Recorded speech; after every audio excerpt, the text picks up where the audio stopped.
j'ai envie d'arrêter de faire ci, j'ai envie d'arrêter de faire ça, j'ai envie de me mettre assis. Alors fais-le, putain. Tu veux dire, qu'est-ce qui t'arrête? En fait, c'est qu'une décision. Il y a plein, et encore une fois, on a vraiment tendance à penser, euh, c'est pas grave, je vais le faire petit à petit, je vais prendre des bonnes habitudes, et puis je vais m'y mettre sérieusement, et puis c'est bon, je sais que petit à petit, je vais y arriver. Il n'y a pas de petit à petit. C'est une décision qui se prend en fait. Tu vas se dire, demain, tu vas à la salle, si tu vas une fois par semaine en disant je vais y aller petit à petit, frère, je te rassure, tu vas pas perdre de poids, tu vas pas prendre de muscle, hein. Demain, allez, je vais bien manger, je vais m'y mettre petit à petit.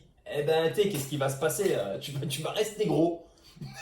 Ou si tu le fais qu'une fois par semaine. Eh ben, c'est exactement pareil. En fait, réussir, comme je dis toujours, c'est une décision qui se prend aussi. C'est juste accepter ce déclic de se dire, je suis pas la personne que j'étais le mois dernier, hier, il y a 10 secondes. Tu vois ce que je veux dire? Et en fait, la personne que tu étais il y a 10 secondes, c'était la personne qui faisait de l'overtrading. La personne que tu étais il y a 10 secondes, avant qu'on ait cette petite conversation, c'était le mec qui essayait de rattraper ses 7% de perte du mois dernier, alors que tu es largement positif depuis 6 mois, un an. Qu'est-ce qu'on en a à branler de la petite perte du mois dernier? Tu vois ce que je veux dire, fondamentalement? Ouais, c'est vrai. C'est pas important. Regarde en fait le long terme. Les perdants focalisent sur le court terme. Tout simplement.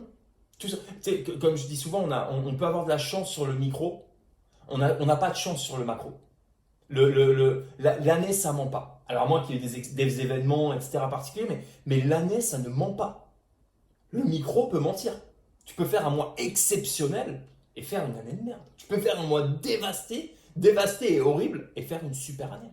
Bah là, c'est exactement pareil. Tu as fait un mois au moins 7%. Je te garantis un truc avec tous les tocards qui vont faire des all-in sur des combinés, sur des montantes, etc. À côté, ton moins 7%, c'est cadeau. Tu vois ce que je veux dire? Donc le foot féminin, les barrages de Coupe d'Europe, à moins que ce soit un kiff et que tu aimes vraiment bien trader ça et que tu aies du backtesting, que ce soit cool. Dans ce cas-là, vas-y, let's go.